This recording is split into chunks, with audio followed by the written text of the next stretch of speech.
In a beautiful world on a beautiful day, spread the word to everyone.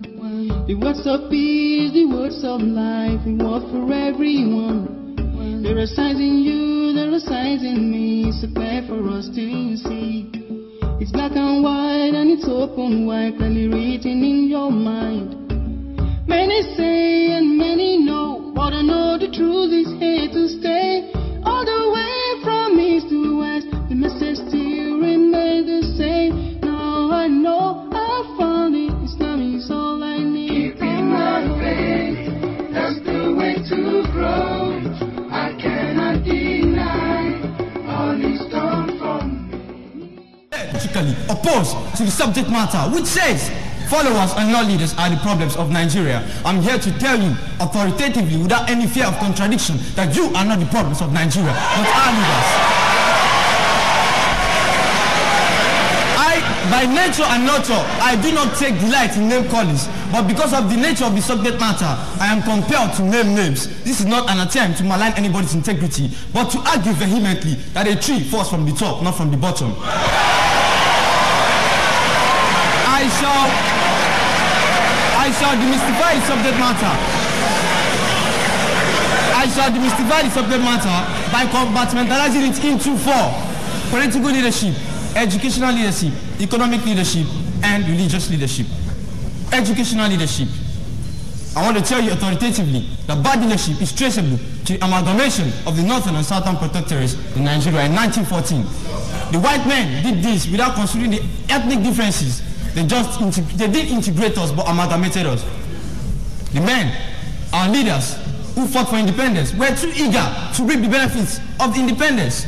As a result, the mantle of power fell into the hands of the incompetents and illiterates who did not know anything about the art and science of governance. The military regime in Nigeria are seen as the body that legalized corruption.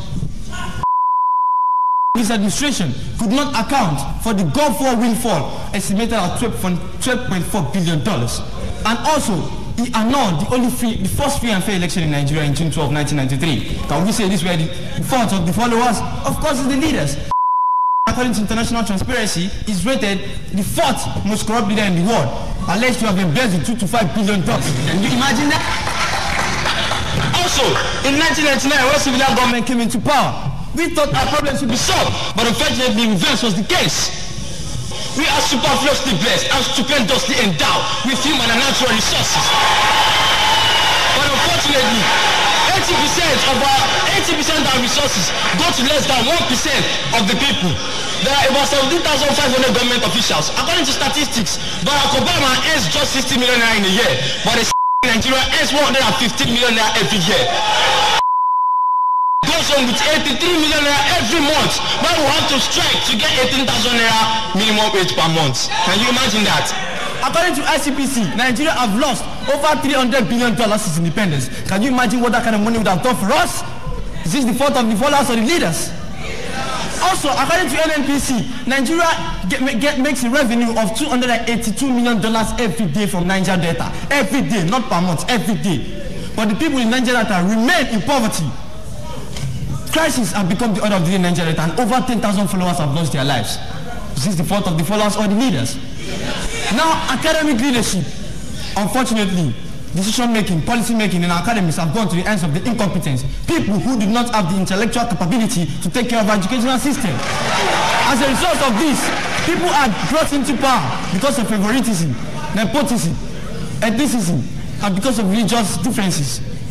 On this note, I want to let you all know that according to United Nations Educational, Scientific and Cultural Organization, a nation is to allocate at least 26% of our budget allocated to education. But unfortunately, Nigeria commits just less than 7% of the budget to education. Can you imagine? That's why we keep suffering. 7% to education, while they squander the rest. Our counterparts like Ghana, 30%, Ivory Coast, 30%, South Africa, 26%, and Kenya, 23%, among others. Also, I want to let you know that education is one of the basic constituencies for colonizing, for integrating us. But unfortunately, the leaders in the educational system are the teachers, while the students are the followers. If a teacher is bad, the children may be forced to inculcate bad attitudes, which will result into cultism. the genesis is from the teachers, not from the students. And also, if everybody in the class, you can imagine, some teachers will take delight in the failure of their students. If half of the class will fail a course, it's not the fault of the students, but because of the incompetence of the teacher to inculcate such knowledge into the students. Assalamu alaikum wa rahmatullahi wa barakatuh. Welcome to your show, Brothers in Faith. My name is Abdul Fattah Oluyade. I have here with me today a very, as always, important guest. He's a young man from the University of Lagos Education Faculty, a Muslim, and very importantly, recently, the winner of the Unilag Interfaculty debate. A very outspoken young man, as expected, you know, after winning a university debate.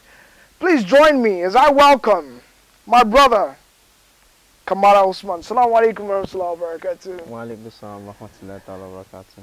Funny enough, probably I'll leave that to when we go into details of who we have here with us today, inshallah.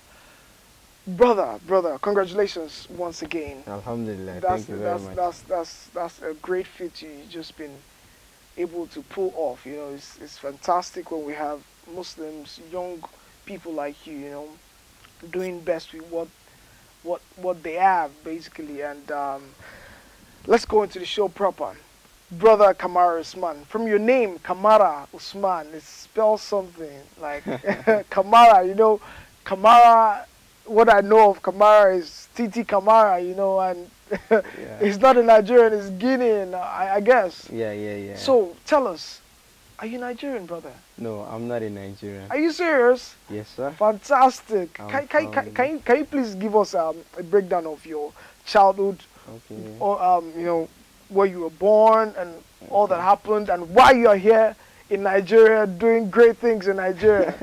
Actually, I'm from the Republic of Guinea, Fantastic. Conakry, West Africa. Wow. Not too far from Nigeria. Yeah. Titi Kamara, the footballer. Yeah. Kamara Lai, the great writer. Yeah. African child. Exactly. Is also, they are all my kinsmen from the Fantastic. same country, the same town, the same tribe, the Madinka tribe. What did you call it? The Madinka tribe. Madinka tribe. Yeah, there's an American movie, Kunta Kinte. Yeah. The guy in that film is actually Tell me from my region, is from my tribe. Are you serious? Yeah, the popular Kunta Kinte? Yeah, the man is my tribe.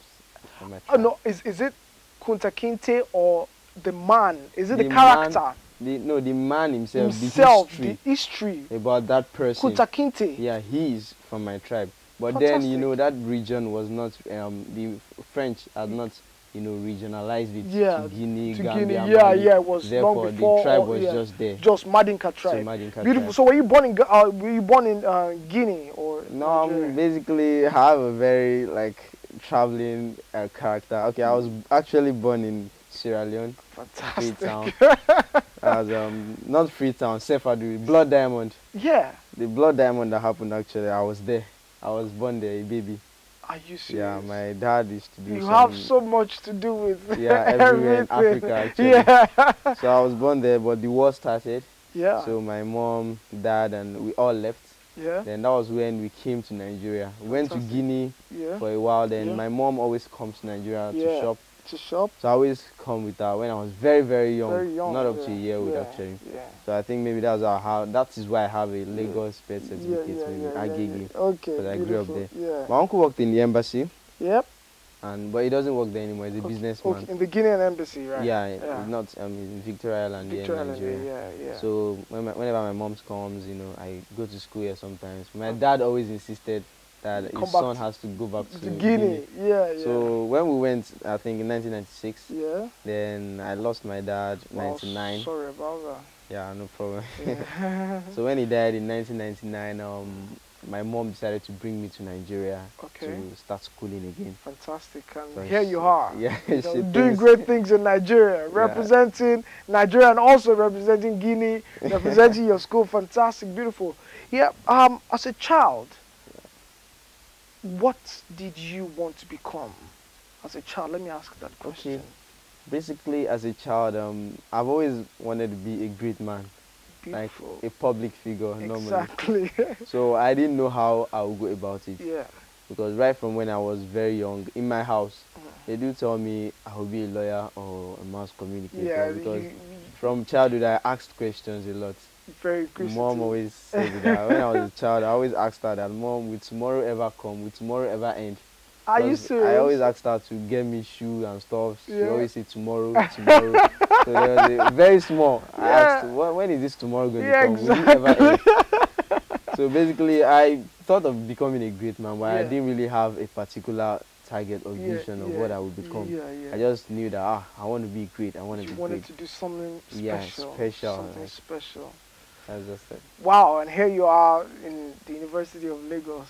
Yeah, like I was saying, you're doing great things, you know, because that kind of achievement is something remarkable, because I think it's the first celebrated Unilag inter-faculty debate, and you came out tops. Yeah. You know, after going through all stages of all stages of preliminaries. Stages, you know, yeah. Fantastic. You know, it's great. So tell me, you schooled in Nigeria at the time, secondary school basically? Yeah. Okay, what's basically the first school I attended in Nigeria was a Muslim school. Yeah. Al-Hikmat. Okay, that's very popular. Yeah, Al-Hikmat. Then after Al-Hikmat, I always go to Guinea, come back. Yeah. Well, when I really settled was in 2000. 2000. When I went to Benji Kiddies Foundation, still in Agege. Yeah. Then I completed my primary education there. Then I went to Brighter Hope Comprehensive High School. I went to 3 secondary schools actually. Okay, beautiful. Brighter Hope Comprehensive High School. I went to Normal College. Yeah. Then I had my SSC in Gerari Summit Secondary Schools. Then I gained admission into University of Lagos. University of Lagos, beautiful. So the main reason we are here today is to tell, our viewers out there that, we can always achieve great things. Yeah. I remember before we started the show, you were telling me about, your challenges in, getting the course you really wanted to do, Yeah. Can you give us a bit of that story, Okay, basically, while I was in secondary school, before I got into SS, in junior secondary school, I loved sciences a lot. I wanted to be a mechanical engineer. But I planned that if I want to be an engineer, that means I want to make my own brand of car. Beautiful. Like Mercedes-Benz, I have Camara. Exactly. It would sound nice, So getting to JS3, I saw that the possibility of doing that was slim. Based on the fact that I'm in Africa, my environment, it would be difficult for me. I didn't just want to be a mechanical engineer making other people's car manufacturer. Yeah, so I felt, well, I think I'll go into a field where I should be prominent. Exactly. Then getting into SS1, SS2, then I had teachers who really liked me. Okay. A lot of them, even the owner of my school. Beautiful. And some teachers always told me, Camara, you really be good in politics. Politics, yeah. You be good in United Nations, ECOWAS. Yeah. You talk very well. You have this charisma, always bold. Yeah. So I had that mentality. Yeah. So I had that mentality that, man, if I'm going out there to be a public figure. To always lead people, do the right thing, lead by example. Exactly. So after basically after my SS3, my WAEC, well, the result was good. Then I sat for JAMB. Okay. Then I had average results, 50% above 50%. Yeah. But I wanted to go for political science. Yeah. I was denied because of the competition. At that time. A lot of people. So you got into Unilag eventually. But they gave me another course. Another course, yeah. Adult education. Oh, okay. So adult education, I didn't like the course. I didn't know anything about education. And there's this certain, discrimination, especially universities against education students, which is not supposed to be. I think that's the fault of the government, the mindset of the people. Yeah. The value of education is lost in this part of the world. Unlike in the United States of America, England, from my research is, those are the noble courses. Yeah, like the driving force of the community, the nation, medicine, teaching, because those courses wherever you find yourself, you always find a teacher. Yeah. Everybody passes through one teacher, whether it's from elementary to secondary or wherever, you always have the greatest teacher is